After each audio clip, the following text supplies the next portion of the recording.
This podcast exists because of the team at CASCM. At CASCM, we make content creation enjoyable.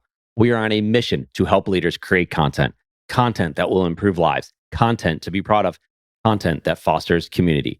We know through firsthand experience how content brings people together, and we love helping make that happen.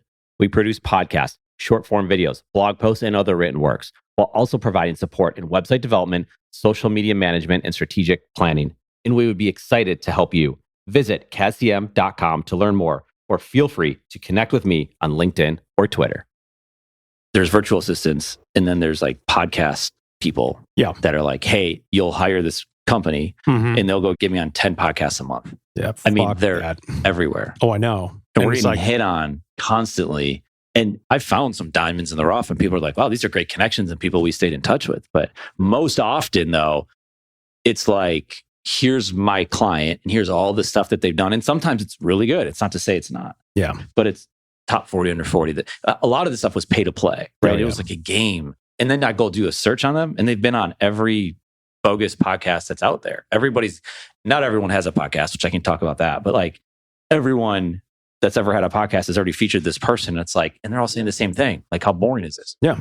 The only way that I've ever taken on guests has been either people that I know, or I've asked for referrals from other podcasters who I respect. Like if you have almost like a podcasting group that you actually trust, in which for me, it was me, Dov Baron, which his shit continues to blow up.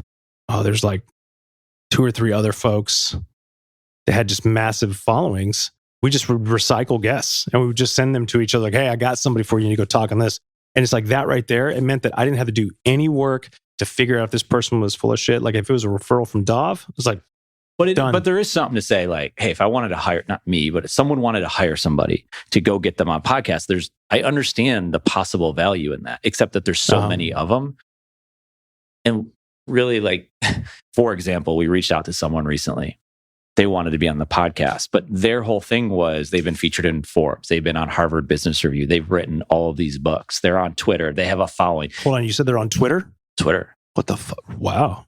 Why? No, I'm just saying, who gives a fuck? Anybody can be on Twitter. Oh, please. No, I see what you're saying. Work on your presentation. Sorry. All of it was like bought. I could just tell, right? 6,000 followers and not one person likes one of their posts, right? I'm not saying that you have to have a lot of engagement. Just because a post has it or doesn't have engagement doesn't make it good or bad, right? I get that. When you have a book, you've written, let's say they read 7 books. You go to Goodreads, go to Amazon, you read the reviews, like 6 reviews. You go to Goodreads, they have like 8 reviews, and they're all 1-star, 2-star, maybe a couple 5s because they're friends, whatnot. It's really hard because when you take a few minutes to back check them, which does take time, you realize... If a company were to reach out to me and say, hey, I've got a great guest for you for this podcast, and I'd be like, oh, either I'll ignore them, or I'd say, really, why? Like somebody was wanting to be on the podcast for the Best Pandemic Ever podcast. Clearly, they hadn't looked to see what the podcast was about. They said, so-and-so is a business guru. He's done this and this, blah, blah, blah, blah, blah, blah, blah, blah, blah. And I was just like... So you're not interested in taking people on the podcast that are reaching out to you that you don't know unless something catches your eye like immediately? Yeah. I mean, the podcast hasn't been really active lately, which that'll start up again. In general, like even in the past? In general, no. In the past, it's like criteria. Are we recording this now? Oh, yeah. Oh, we are? Have we been recording this whole time? We have. I mean, we might so not when I shit on you for saying Twitter, that's... okay, good. Yeah. So, but I could control the narrative. So like I can edit words out, and then it makes it sound like you're just, you're not one to work with. Shit. So, and I can use whatever language I want to on here. I'll try to keep my language clean. That's good. Yeah, cool. I'm not going to talk about anything inappropriate. It's for the children. So the question you were asking about is how I make decisions on podcast guests. Yeah. So I think the first criteria is this. Number 1, do I give a shit? Am I interested in this person? Am I interested in what they have to talk about? And would they be a good fit? Can we have a good conversation? And would they be something that other people would want to listen to? So I think that's the first thing is like, am I interested? And that sounds very selfish. A lot of people are like, well, you always got to think about what your audience would want to hear. And my answer to that is like, unless you're a Joe Rogan or a Gary Vee, you don't know. Yeah, but even Joe Rogan. Yeah. He's doing it with stuff that he wants to learn about. Of course, absolutely. Talk about it. Yeah, absolutely. Which is what then attracts people that want to learn about that stuff too. Which I like Joe Rogan's podcast. I love it because it's a diverse conversation and there's no pretense of like, well, here's the answer. I just brought you on to confirm or this here, answer. drop it, 12 times that you just came out with a new book that nobody cares about. Exactly. Yeah, exactly. I think being selfish on a podcast is important because the person, like, let's say you listen to our podcast, right? Like, I don't. If we had a listener. I would never. Right. Go ahead. I'm sorry. If we did, and you happen to be one of them, right? Yeah. And you were interested in the same things that I was interested in, which you're not. But if you were, I am. You would be like, okay, I want to hear what Eric asked because Absolutely. that's the type of feedback that I want. So it's going, you're right. Of course. Like, how many listeners do you need? How many are going to be there? And what's the purpose of having them? Right. Maybe it's just a conversation like we're having now. No one's listening to this thing, right? Oh no, I've been live streaming this on Facebook the whole time. Right. But like we still had that conversation. I say that all the time. Yeah. That was it. And then might lead to who knows what. Well, of course, that's what people look for is if I knew that you would ask the kind of questions that I would ask, or that you wouldn't let something slide where everybody else might let it slide. Which you see a lot of. Oh, now I'm going to big keep time. interrupting you because, right? Absolutely.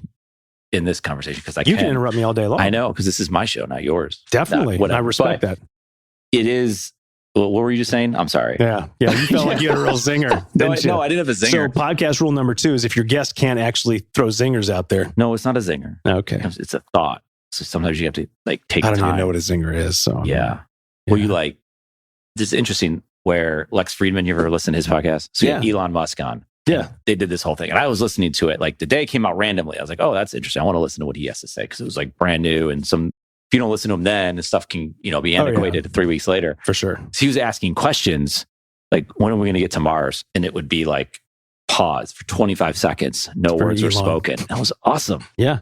As opposed to always having to interrupt. It's just like knowing where that conversation goes. But sometimes it is because now I can take you down that path. Like we might never get back to here, but I think we can get back to there, right? The right person, the right conversationalist will get you back to maybe a point if it matters. If not, like, no. What you just said right there, let's move past it. The problem was I just forgot what I was talking about. So like, then that throws it off. But that's okay because that's a conversation anyway. Absolutely. In about 10 minutes, you'll remember what it was, but then it will have no relevance to where we are in the conversation. Or you bring it back up. I remember early on, I used to have a track I would go down and I would ask a question. Oh, I remember. And then I would try to transition. Mm-hmm. And I would say my transition. You were working too hard. And working too hard, but it's like a little bit canned and that's okay because I think you have to go through that process. Yeah. As opposed to navigating the different conversations. Now, you still don't have that country music as your intro though, do you? Yeah, I do. Oh boy. Yeah. For one of the podcasts. I'm done. You don't like country anymore? I never liked country. I'm just giving you shit. My wife wrote that song, but thank you. Shut up. Yeah. Did she really? Yeah. I'm glad you still have it on there. Yeah. I really am. Yeah. And I would just like to promote that song right now. It's good. Into an NFT. Yeah. Now that's something. That's interesting. I talked to a really interesting guy the other day about NFTs. But before we say that, let me comment on what I'll you make were a talking note, about. NFT, and we'll come back to it. But Yeah. Did you know how to spell that? I did. Okay, good. Yeah. Well, you're E-N. Yeah. Yeah. E-N-E-F. Forget. You're going to forget your mark. Go back. No, I'm not going to forget. This is good. What was I saying? No, no, it's you were talking about trying to get back to a place where you could allow things to just carry on. Like you can enjoy the silence. You can tolerate the silence. I think we're already there for most people. So number one, when you get into creating content, there's a bunch of these spoken rules that are based in some reality, but they try to blanket them across for every type of content. And that is like, hey, people's attention span is only 15 seconds. It's like, oh, you need to capture somebody's attention. Oh yeah, 15 seconds is probably, I think it's 1.5 seconds. So there's this, nobody's going to want to listen to a podcast for more than 30 minutes. I'm like, bullshit. The podcasts I listen to are all over 30 minutes. If it's less than 30 minutes now, I'm like, nah, it's probably nothing good that I can really get out of that. Ironically, a lot of the stuff that's on my podcast is less than 30 minutes because most of it is audio extracted from video stuff That's that I put out there. Right. That's different. Yeah. So that goes to this point too, is that there's different purposes. There's different reasons for doing things, but we're so inundated with information, stimulation, media, all of it, especially since the pandemic. I mean, you pretty much have a captive audience. And so everybody's on their phone, everybody's on Zoom.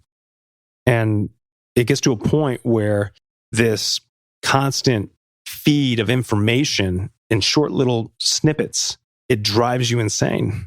I think for most people, they want a 3-hour conversation, right? Like Joe Rogan's not successful because, oh, well, Joe Rogan. I mean, you hear him constantly referenced when he started this podcast, it was kind of a joke. Yeah. And that was years ago. Yeah. And it was really for the single intent of like, I want to have people on who I find interesting. And it's not like Joe Rogan was this big famous dude. I mean, sure, yes, Fear Factor and whatnot, but he was just one of millions of other people that had a TV show, and millions is probably not right, but you get what I'm saying. Right. But he followed this as hey, I want to have these conversations with interesting people to answer questions for myself. And more people started listening. And then it grew into this thing. And that is his primary mode of operation now. And to me, it's like that. Why does he have the largest following in the world on a 3-hour podcast? Well, all those rules that everybody's told about podcasting and creating content don't apply there.